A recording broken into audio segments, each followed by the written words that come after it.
আলাইকুম, welcome to my channel Sanjana Europe blogs. তো আশা করি সবাই ভালো আছেন আর আমি অনেক ভালো আছি। তো আজকে আমরা যাচ্ছি মাছ ধরতে পর্তুগালের কোন জায়গায় সেটা আমি জানি না, কারণ এটা আমাদের প্রথম মাছ ধরা আজকে। তো এর জন্য আমরা এটা সাথে করে আমাদের ফিশিং রড নিয়ে নিয়েছি, এখন আমরা মাছ ধরতে যাব।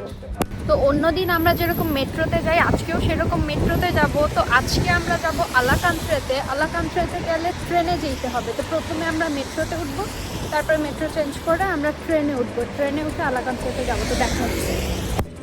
তো এখানে আমরা মেট্রোতে ওঠার টাইমে মনে পড়ছে যে আমাদের তো লাইসেন্স নাই মাছ ধরার, তার জন্য আমরা ব্যাংকে চলে আসছি লাইসেন্স করতে।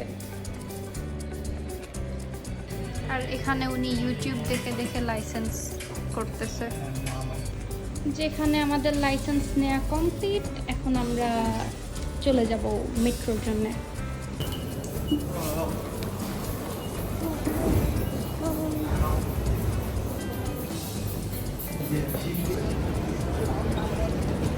এটা ছিল লাস্ট স্টপ। তো লাস্ট স্টপে সবাই বের হচ্ছে, অনেক মানুষ।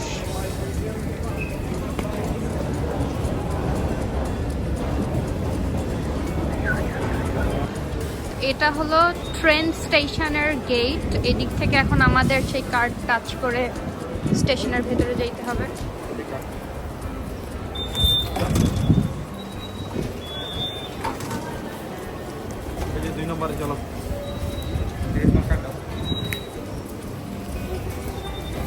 পর্তুগালের ট্রেনগুলো বাহির থেকে যদিও দেখতে ধ্বজভঙ্গ, তবুও ভিতর থেকে সুন্দর।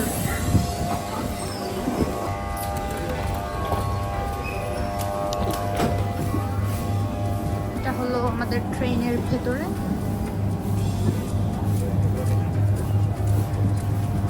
এখানে বসি।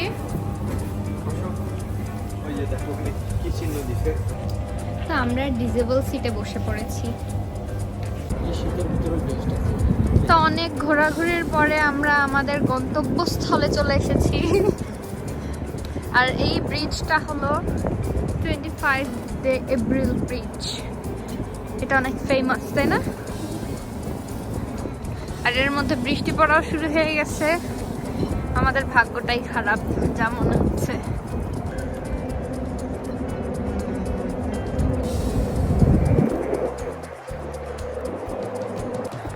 এখানে আজকে কি পরিমাণ স্রোত সেটা সামনে না দেখলে বোঝা যাবে না, এত পরিমাণ স্রোত আজকে। তো এত দূরে আসার পরে দেখি এখানে মাছ ধরা নিষেধ। আমাদের এখন আবার লোকেশন খুঁজতে হবে যে আমরা কোথায় মাছ ধরতে পারবো, নাকি আদৌ আজকে ধরতে পারবো কিনা বুঝতেছি না। তো এখানে এসে দেখলাম এখানেও মাছ ধরার কোনো ওয়ে নাই। এখন আমরা দেখি কোথায় যাওয়া যায়। বিগত 4-5 দিনে আমরা সূর্যের দেখা পাইনি, এখন আমরা সূর্যের দেখা পেলাম, তাই আমাদের মনটা খুব ভালো।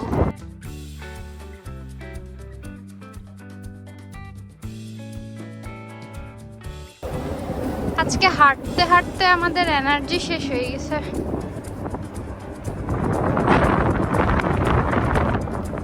তো এখানে অলরেডি 4 জন এই ফিশিং রড ফেলে বসে গেছে। তখন আমরা দেখি আমরা কোথায় দাঁড়াবো। তো শেষ পর্যন্ত আমরা এই স্পটটাকে ঠিক করলাম যে আমরা এখান থেকে মাছ ধরবো আজকে, দেখি মাছ পাওয়া যায় নাকি। এর ভেতরে আমাদের ফিশিং রড আছে। এখন আমরা এটাকে সেট করব। তো ফিশিং রড সেট করে দেখা হচ্ছে।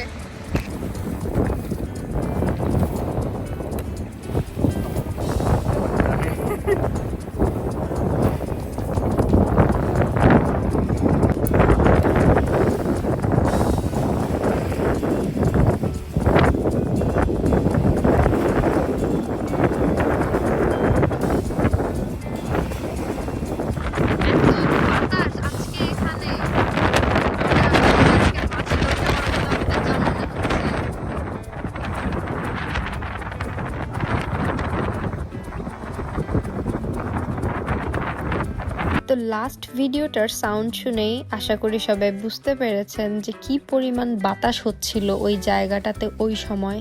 বাতাসের শব্দে আমার কথাও শোনা যাচ্ছিল না। তো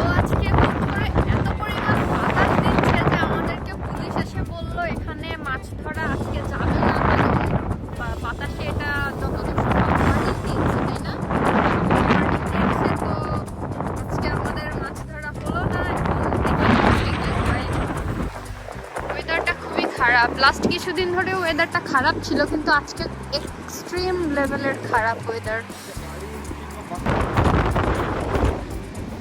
প্রচুর বাতাস।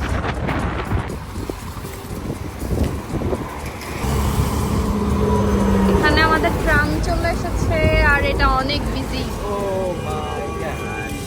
তো অনেকক্ষণ দাঁড়িয়ে থাকার পরে আমরা ট্রাম পেয়ে গিয়েছি, কিন্তু ট্রাম একদম ফুল ছিল, তাই আমরা ট্রামে আর না উঠে বাসে উঠে যাই। তো বাসে ওঠার পরে আমরা প্ল্যান করি যে আজকের দিনটা নষ্ট না করি, সুমন ভাইদের বাসায় চলে যাই। তো সুমন ভাইদের বাসায় এসে দুই সুন্দরী ভাবিদেরকে নিয়ে চলে গেলাম পিৎজা খেতে সুমন ভাইয়েরই দোকানে। তো সৌরভ আগেই সুমন ভাইদের দোকানে চলে গিয়েছিল, তো আমি পরে আমার দুই সুন্দরী ভাবিদেরকে নিয়ে চলে গেলাম পিৎজার ওখানে।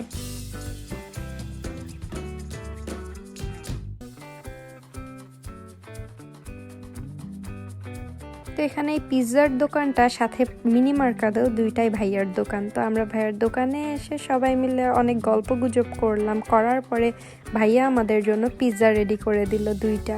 আসলে আমাদের এই সুমন ভাইয়ের পিৎজা আনডাউটলি লিসবনের বেস্ট পিৎজা বলে আমার মনে হয়, তাই জন্য আমরা পিৎজা খাওয়ার লোভে লোভে সুমন ভাইয়ের দোকানে চলে যাই। তো ভাইয়া অল টোটাল 4টা ফ্লেভারের পিৎজা আমাদের জন্য বানিয়েছিল হাফ হাফ করে। তো আমরা পিৎজা খাওয়ার পরে আমরা সবাই বাসায় চলে যাই। আর আজকের ভিডিওটা এই পর্যন্তই। আমার ভিডিওটা যদি আপনাদের ভালো লাগে তাহলে অবশ্যই আমার ভিডিওটাতে একটা লাইক করে কমেন্ট করবেন, ভিডিওটা ভালো না লাগলেও লাইক করে দেবেন। আর এইরকম ভিডিও যদি আপনারা আরও দেখতে চান অবশ্যই আমার চ্যানেলটাকে সাবস্ক্রাইব করে দেবেন। আল্লাহ হাফেজ।